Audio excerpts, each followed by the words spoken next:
Hello everyone, this is Amit Goswami, quantum physicist, consciousness researcher, and a quantum activist. One of the questions I often get that people ask is about archetypes. Very evocative word. Plato first introduced it into our vocabulary. But it's indeed a little bit obscure. What do they mean? Why do we explore them? What good are they for human beings? These questions are very important to address because now quantum science has legitimized these archetypes as part of our experience, in fact, important part of our experience. Archetypes are the objects that we intuit. The experience that we hear about, that is called intuition, is actually about archetypes. Of course, people use the word intuition for many things, just as people use the word thinking for many things. You know what thinking ultimately is about? It's about meaning, not about describing a whole bunch of things that is really information. Thinking is about meaning. When we realize that, then we also want to ask the question, how can we make this process of thinking even better? How can we find newer and newer meaning? And then we find, well, we are only giving meaning to our regular environment, physical objects, our feelings. And that's all. After a while, been there, done that, I have already thought of these meanings. Can we really think of higher meanings, meanings that elevate us, expands our consciousness, makes us more inclusive, makes us more tolerant, makes us more creative? It requires creativity, doesn't it? And that's where archetypes come in. Archetypes, and intuition is just a glimpse of it, archetypes are things, contexts, to find higher meaning in our life. Higher meaning. And it turns out that archetypes, when they are invoked, when they are discovered, even when they are intuited, sometimes they come with feelings. We can become aware of it. In fact, they can always come with feelings if we know how to access feelings much more freely than we usually do. We are a very suppressive culture. We suppress emotions, with that we suppress feelings in the body as well. We don't even acknowledge that feelings can be experienced in the body. Under scientific materialism, we don't even acknowledge that feelings exist, pure feelings. But with quantum science, we have a theory of feelings, we have a theory of mental objects, and we have a theory of creativity as well. And we embrace these archetypes. What are archetypes good for? They're good for accessing higher meaning and nobler feelings. We need an example. Abraham Maslow made it very clear. What we usually do with our life, the usual meanings and usual feelings, and mainly this world outside, material world that captures our attention, that's all mundane. That's all about survival. That's the world of the materialist, the limited world which satisfies our survival needs. Yes, we can live that way. It's adequate. But it's not noble. It does not have elevation. It does not expand your consciousness. In fact, often it contracts your consciousness. This is why people become so selfish. This is why people become so non-creative.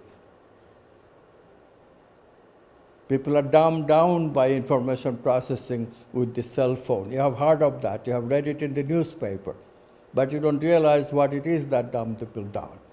They're not using their mind for elevating themselves. They're not using their mind to look at the archetypes. I name one archetype, you'll realize how important it is to your life.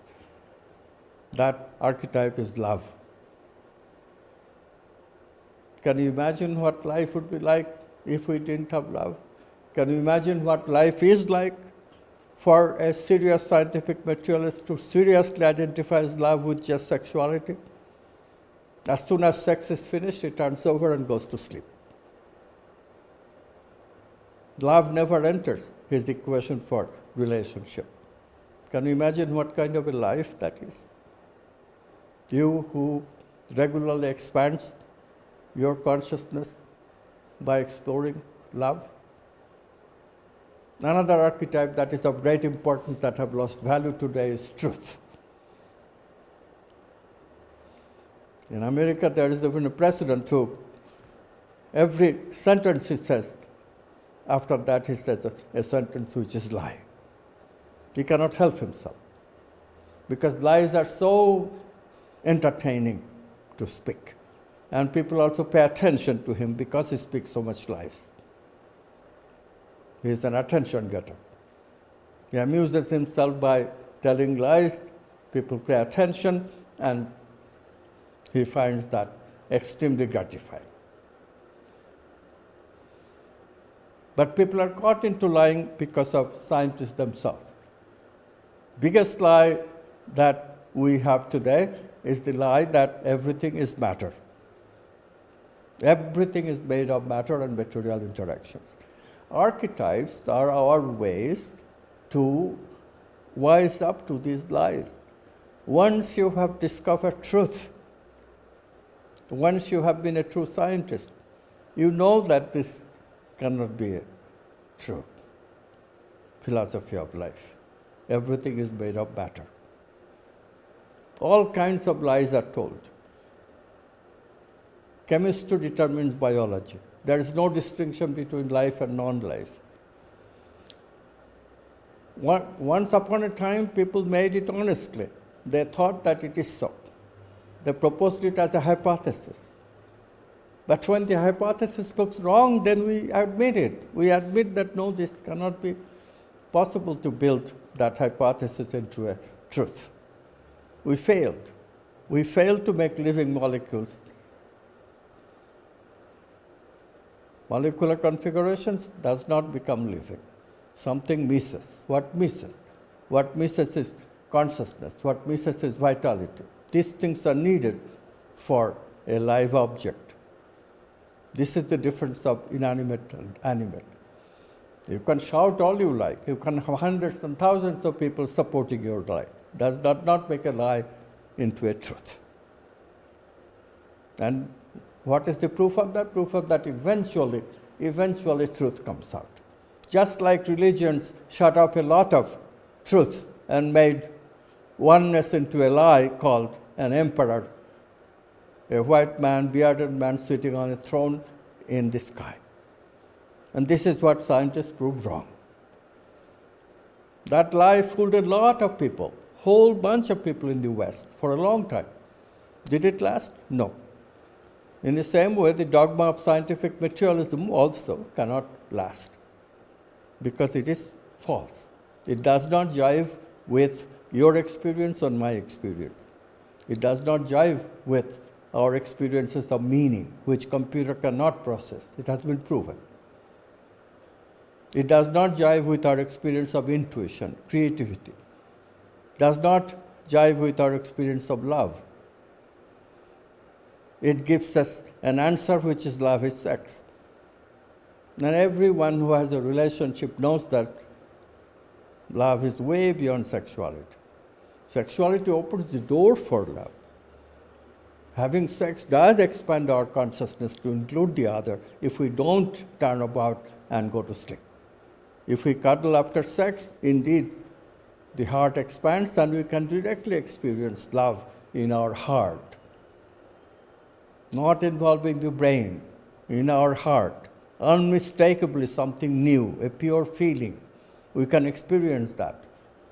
And sex can open the door for it. In this way.